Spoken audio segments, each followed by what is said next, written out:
औज़ु बिल्लाहि मिनश शैतानिर रजीम। बिस्मिल्लाहिर रहमानिर रहीम। अल्हम्दुलिल्लाहि रब्बिल आलमीन। वस्सल्ली या रब्बी अला मुहम्मद व आलिहि त्वाहिरीन। अल्लाहुम्मा सल्लि अला मुहम्मद व आलि मुहम्मद व अज्जिल फरजहुम व अज्जिल वलिय्यकल फरज या करीम वजअल फरजना बिफरजिही या अरहमर राहिमीन। तवक्कलतु अलल्लाहिल अज़ीम। रब्बि इश्रह ली सदरी वयस्सिर ली अमरी वहलुल उक़दतम मिन लिसानी यफ़क़हू क़ौली। रब्बि यस्सिर वला तुअस्सिर वतम्मिम बिल खैर। आमीन या रब्बल आलमीन। अज़ीज़ान गिरामी, नबुव्वत के आभास चल रहे हैं। पिछली बार हमने नहजुल बलागा की एक बहस देखी, एक खुतबा पढ़ा जिसमें हमने अंबिया के औसाफ शर फैलाने वालों और फसाद फैलाने वाले कायदीन के मुकाबले में देख लिए। आज हम आगे चलते हैं और अंबिया की एक और ख़ास बहस जो और उसे मुख्तलिफ है उसके बारे में बात करते हैं, और वो है अंबिया के अक़वाल और अफ़आल दोनों में, अक़वाल में भी और अफ़आल में भी सुबात क़दम, सुबात क़दम यानी इस्तिहकाम, इस्तिक़लाल,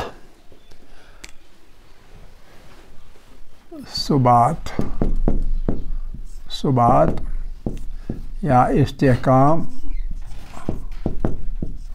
या इस्तिक़लाल।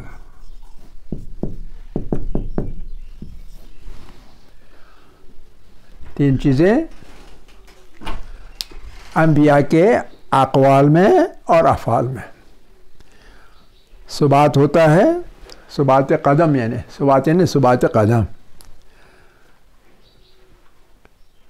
कोई डगमगाते नहीं है उनके कदम, चाहे बोलने में आज एक बात बोलेंगे कल दूसरी बात बोलेंगे, आज एक तरीके से काम करेंगे कल दूसरे तरीके से काम करेंगे, नहीं, ऐसी बात नहीं है। इसका अंबिया का हमें किन चीज़ों के साथ मुवाजना करना है? एक तरफ अंबिया है,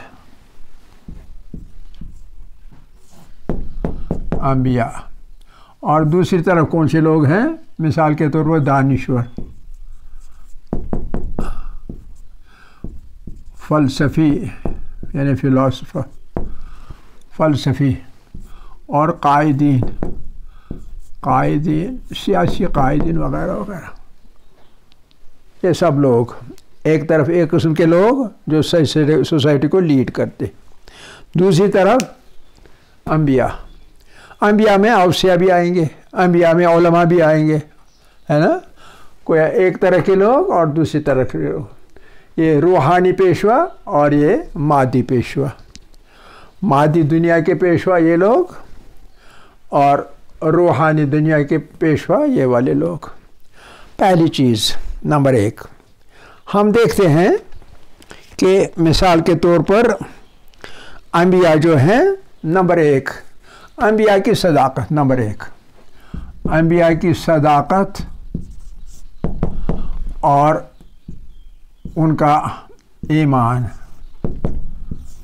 सदाकत और ईमान, हमेशा सच बोलना, ईमान में एक ज़रा भी कहीं फ़र्क नहीं, सदाकत और ईमान, इसमें आप इनकार मुमकिन नहीं, किसी को इनकार नहीं। सदाकत और ईमान में, उनके ईमान की गहराई में, सदाकत की इंतहा में किसी को इनकार नहीं। नंबर एक, इस चीज़ में इनकार नहीं। दूसरी चीज़ भी है जिसमें इनकार नहीं है, और वो क्या है? वो है तबलीग रिसालत, जो है रिसालत की तबलीग, तबलीग रिसालत शुरू किया, काम शुरू किया, अब तबलीग कर रहे हैं। तबलीग रिसालत में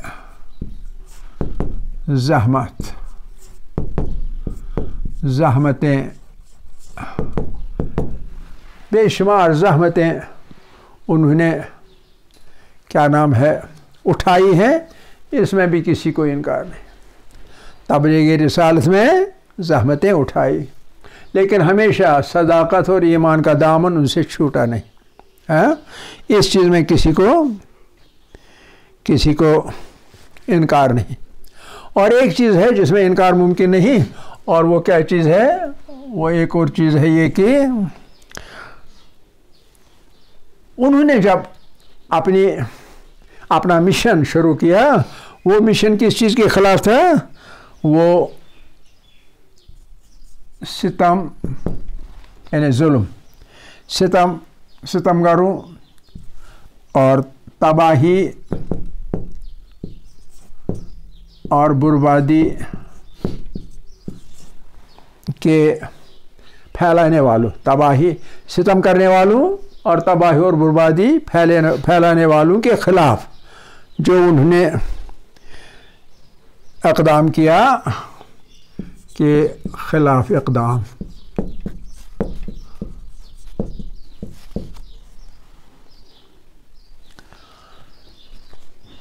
उसमें कभी उन्होंने सुलह नहीं की, कभी उन्होंने कंप्रोमाइज़ नहीं किया, कंप्रोमाइज़ कभी नहीं किया। यानी सुलह नापज़ीर, इम्कान नहीं सुलह करें, सुलह नापज़ीर, सुलह नापज़ीर, नापज़ीर है नामुमकिन, सुलह मुमकिन नहीं। नापज़ीर कहिए या नामुमकिन कहिए, एक ही बात है, लफ्ज़ मुख्तलिफ लेकिन बात एक ही।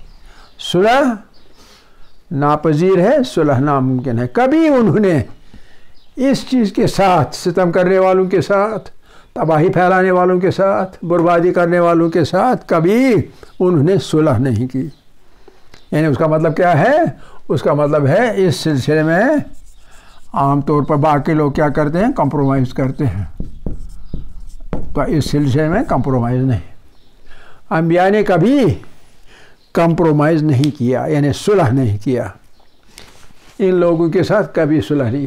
ये तीन चीज़ें हैं जिनमें आप इनकार नहीं कर सकते। अंबिया को जब नज़र में रखते हैं, नंबर एक सदाकत में और इनके ईमान में आप इनकार कर ही नहीं सकते। 1,24,000 पैगंबरों की मिसालें ले लीजिए, किसी एक में आप यही नहीं देखेंगे कि कभी उन्होंने उनकी सदाकत या ईमान में कभी कोई खामी रही हो। ये इनकार नहीं कर सकता कोई। इसी तरह जब उन्होंने तबलीग रिसालत शुरू किया, उसमें ज़हमतें उठाई।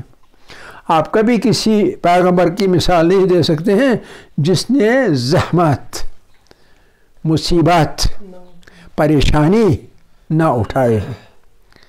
हर किसी ने तबलीग के अंदर रिसालत के हमेशा ज़हमतें उठाई हैं, परेशानियाँ उठाई हैं, मशक्क़तें उठाई हैं, सऊबतें उठाई हैं, तकालीफ उठाए हैं, ईज़ाएँ दी गई, बर्दाश्त कर ली। ठीक है कि नहीं? इसमें भी आप इनकार नहीं कर सकते हैं। और ना आप इनकार कर सकते हैं इस बात से कि इन लोगों के फैलाने वाले के ख़िलाफ़ उन्होंने कभी कंप्रोमाइज़ किया हो। नहीं, सलाह नापज़ीर थी उनकी, नामुमकिन थी इन लोगों के साथ। आप समझे ना? और ये किस चीज़ की तरफ इशारा करती है? इस चीज़ की तरफ इशारा करती है कि आजकल जो आम टर्म बन गई है कि मॉडरेट, एक्सट्रीमिस्ट और मॉडरेट, ये भी मुसलमान है लेकिन ये लिबरल मुसलमान है और ये एक्सट्रीमिस्ट है। ये फंडामेंटलिस्ट है और ये लिबरल है, ये फंडामेंटलिस्ट नहीं।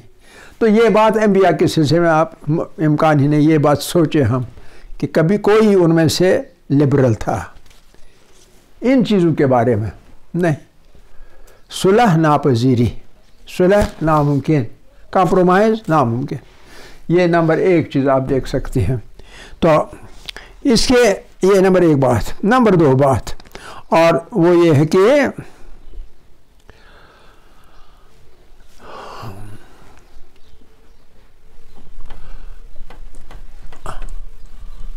हम जब नज़र डालते हैं अब इन दानिश्वर फिलासफर कायदीन इन पे हम नज़र डालते हैं। दानिशमंद हूँ, इल्मी शख्सियात हूँ, इल्मी शख्सियत यानी एकेडमिशंस। एक होता है आलिम, दीनी आलिम, वो इस ज़ुमरे में आएगा। दूसरा होता है academician, mathematicians, cosmologist, doctors, engineers वगैरह वगैरह, यानी मादी उलूम के इल्मी शख्सियात। और कायदीन यानी इनकलाब लाने वाले, जैसे मार्क्स है, लेनिन है, डार्विन है, मार्क्स है, डार्विन है, फ्राइड है। इन लोगों को सेमिनल राइटर्स कहते हैं, यानी इन्होंने सोच में 20वीं सदी और 21वीं सदी में एक इनकलाब लाया, सोच बदल डाली लोगों की। जो एकेडमिक्स हैं उसमें सोच बदल गई, क्योंकि इन्होंने टोटली तब्दील किया। डार्विन ने बायोलॉजी में, सोशलॉजी और साइकोलॉजी और इकोनॉमिक्स में मार्क्स ने, आप समझना, तो फ्राइड ने, और जो ये है पॉलिटिक्स, इसमें मार्क्स ने इनकलाब, टोटल इनकलाब लाया है। इस तरह के लोग इल्मी शख्सियत कहते हैं। इन चीज़ों में क्या है, इन लोगों ने इल्मी सरमाया है उनका, चाहे कितना भी उन्होंने इस्तिफ़ादा किया होगा इल्मी सरमाए से, कितना भी, ये इस चीज़ के मुकाबले में कितना भी उन्होंने इल्मी सरमाए से इस्तिफ़ादा किया होगा, कितना भी पढ़ा होगा, तो फिर भी ऐसा है, राय जब पेश करते हैं, राय जब भी कोई बात लिखते हैं, राय कोई पेश करते हैं अपनी किताबों में, हमेशा कहते हैं कि ये हतमी राय नहीं है, मेरी राय जो है ये हतमी नहीं है, राय में एहतिमाल है फिर भी कि ये नाक़िस हो, एहतिमाल नक़्स, ये फाइनल नहीं है। मैं जो लिख रहा हूँ ये फाइनल नहीं है, मैं जो पेश कर रहा हूँ सिस्टम, ये फाइनल नहीं है, इससे बेहतर भी मुमकिन है। मैं जो कह रहा हूँ ये हतमी बात नहीं है, एहतिमाल नक़्स, फाइनल नहीं है, हर चीज़ टेम्पोरेरी है, नॉट फाइनल।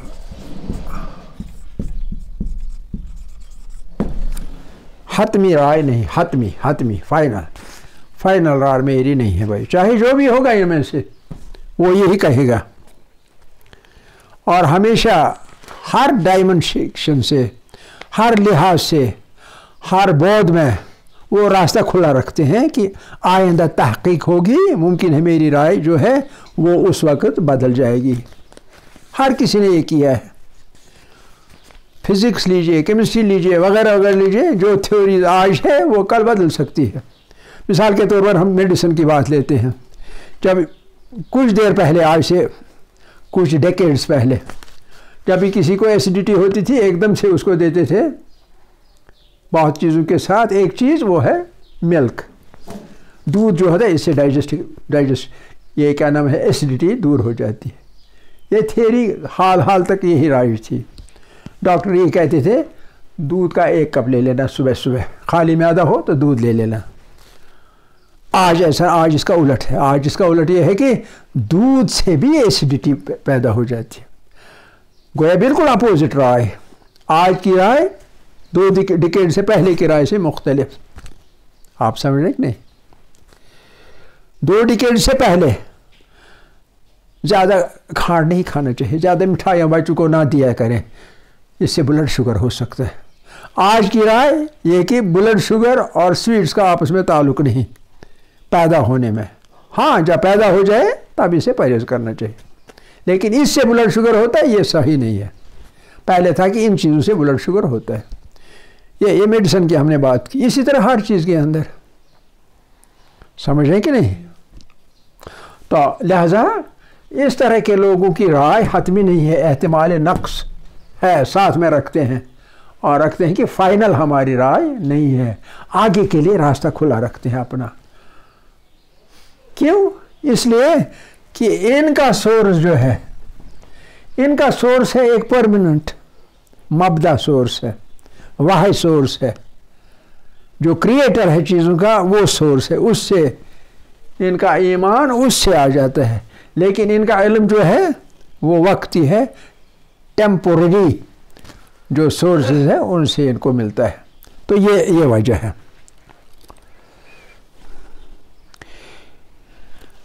इसके मुकाबले में नंबर एक, इसके मुकाबले नंबर एक के मुकाबले में और इसके मुकाबले एक और चीज़, और वो क्या चीज़ है? वो इस एक का एक्सटेंशन है, और वो ये है कि अंबिया जो है गहरा अक़ीदा, जब अभी हमने कहा ना ईमान में पुख्तगी, गहरे अक़ीदे के साथ, गहरे अक़ीदे का मतलब है यकीन, यकीन के साथ जो कुछ कहेंगे गहरे अक़ीदा और यकीन के साथ कहेंगे।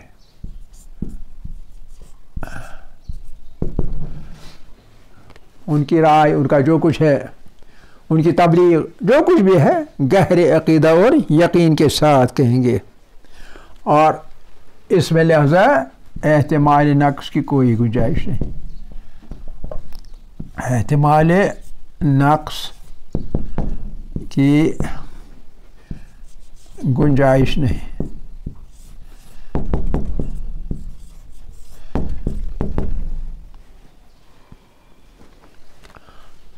जब एहतिमाल नक्स की गुंजाइश नहीं, तो इसलिए हम ये देखते हैं कि जो उन्होंने इब्तिदा में बात कही हो वही आखिर तक बात चल रही है, कभी तब्दील नहीं हुई। तज़ल्ज़ुल या तरद्दुद और तज़ल्ज़ुल इनके अक़वाल में नहीं है। आज एक बात कहेंगे, कल तरदीद कहेंगे, तरदीद कभी नहीं। जो बात कही एक बार कही हमेशा के लिए, कभी उनने बदल नहीं डाली अपनी बात। अक़वाल में टेम्पोरैरिटी नहीं है, परमानेंट। जो बात कही परमानेंट है, हतमी है, फाइनल है। इधर नॉट फाइनल, इधर फाइनल है। एक कदम भी जो कहा, एक कदम भी उससे नहीं हटे। और जो इनकलाब शुरू किया, ये वाला इनकलाब, ये इनकलाब आखिरी दम तक चालू रहेगा, कभी ये पीछे नहीं हटेंगे। जैसे हज़रत अली अलैहिस्सलाम से कहा गया था कि मौला हालात ऐसे हैं कि थोड़ा कंप्रोमाइज़ करना पड़ेगा, उससे कुछ लोग आपके साथ चलेंगे और फिर आगे रास्ता आसान हो बन जाएगा। तो उनका जवाब क्या था? उनका जवाब था राय फाइनल, कंप्रोमाइज़ बिल्कुल नहीं, कंप्रोमाइज़ मुमकिन नहीं। क्यों? क्योंकि ट्रूथ और फाल्सूड का आपस में कंप्रोमाइज़ हो ही नहीं सकता। ये दो अपोजिट चीज़ें हैं। जो दो अपोजिट चीज़ें होती हैं वो कभी एक जगह मिल नहीं जाती, एक जगह उनको एक साथ नहीं रखा जा सकता है, नहीं, ये अलग चीज़ें हैं। जो ट्रूथ पर है वो कभी फॉल्स कॉल ज़ुबान से नहीं निकालेगा, ठीक है। तो ये है इस चीज़ के मुकाबले, ये और ये क्लियर हो गया। आगे चलें। आगे जब हम चलेंगे कि एक और बात, ये पहला नंबर एक और इसका अपोजिट। एक बात आप देखें कि हमारे पास एक चीज़ होती है ऑर्डर, ऑर्डर, ऑर्डर इन नज़्म नस्क, ऑर्डर, जैसे आप कहते हैं लॉ एंड ऑर्डर, जो है बस यही रहना चाहिए। अगर इसमें तब्दीली आ गई तो डिसऑर्डर, ऑर्डर डिसऑर्डर, एस्टैब्लिशमेंट और एस्टैब्लिशमेंट के ख़िलाफ़। एस्टैब्लिशमेंट यानी जो ऑर्डर है बस वही, उसमें अगर हम तब्दीली कहीं कहीं लाएंगे तो क्या पता परेशानी हो जाएगी, डिसऑर्डर पैदा हो जाएगा, बदनज़मी पैदा हो जाएगी, मामलात ख़राब हो जाएंगे। तो एक चीज़ ऑर्डर होता है। तो लिहाजा याद रखना चाहिए कि इस नंबर 2 इस पॉइंट के तहत आप देखेंगे इसको हम अगर बदल देना हो तो डिसऑर्डर बनेगा, डिसऑर्डर। जो भी इनकलाबी होते हैं, इनकलाब लाने वाले जो होते हैं, वो इनकलाब लाने वाले ऑर्डर को तब्दील करना चाहते हैं, लिहाजा डिसऑर्डर इब्तिदाअन पैदा हो जाता है और डिसऑर्डर बाद में एक नया ऑर्डर वजूद में आ जाता है। इसी को हम कहते हैं, पहले सिंथेसिस होती है, सॉरी, पहले थीसिस होती है, थीसिस, थीसिस यानी ऑर्डर, फिर कोई देता है एंटीथीसिस, एंटीथीसिस। एंटीथीसिस में क्या होता है, उस थीसिस को बदलने वाली बात होती है, इनकलाब। थीसिस में जुल्म है, गलत बातें हैं, जो चीज़ें नहीं होनी चाहिए वो चीज़ें हैं, तो इनकलाबी उठता है और वो इसके खिलाफ काम करता है, तो एंटीथीसिस शुरू करता है और ये रेवोल्यूशन है। थीसिस के खिलाफ रेवोल्यूशन, इनकलाब शुरू हुआ, कुछ देर चला और ज़बरदस्त चला और सब कुछ तहस नहस हो गया। तहस नहस होते होते क्या हो जाता है कि इसमें से कुछ चीज़ें काबिल कबूल मालूम होती हैं थीसिस में से, और कुछ चीज़ें नहीं, ये चीज़ें और ये चीज़ें, कुछ पुराना कुछ नया। कुछ पुराना काबिल कबूल है, कुछ नया वो थीसिस वालों को काबिल कबूल है, तो एक तीसरी सूरत बनती है और वो बनती है सिंथेसिस की, सिंथेसिस। आपस है ना, ये सोशियोलॉजी में एक लॉ है, एक रूल है। कभी कभी जब कभी इनकलाब आता है तो ये प्रोसेस होती है कि जो मौजूदा ऑर्डर है उसमें ख़राबियाँ होती हैं, खामियाँ होती हैं, लोगों के साथ जुल्म होता है, ऐसा होता है वैसा होता है। जब इनकलाब लाने वाले वो हर चीज़ पे क्रिटिसाइज़ करते हैं, जो कुछ मौजूद है क्रिटिसिज्म, तनकीद करते रहते हैं और फिर अपना अल्टरनेटिव देते हैं। और वो अल्टरनेटिव जो होता है बाद में पता चलता है धीरे धीरे, कुछ देर के बाद जब सेटल डाउन होता है ना, सैलाब जब आता है तो हर चीज़ को अपने साथ बहा के ले जाता है ना, इनकलाबी वैसा ही।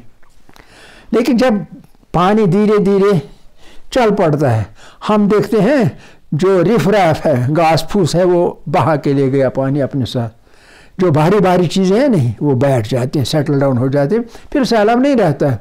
तो सैलाब न रहने में सैलाब न रहना, ये सैलाब है, ये सैलाब न रहना, उसमें क्या हो जाता है, थीसिस में से कुछ चीज़ें काबिल कबूल थी वो रह गई हैं, और जो हमने आलम उठाई थी, झंडा उठाया था इनकलाब का, उसमें भी कुछ चीज़ें हैं जो काबिल कबूल थी वो भी रह गई। तो उसका कुछ और इसका कुछ, बाद में सिंथेसिस इसको हम कहते हैं, समझे ना। तो ये कायदा है। अब इस चीज़ में क्या है, ये चीज़ जो है, ये एंटीथीसिस, इसको हम कहते हैं ख़त इनहराफ। ख़त इनहराफ यानी जो कुछ है उससे हम मुनहरिफ हो गए, हम उससे रास्ता हटा दिया, अपना रास्ता बदल दिया।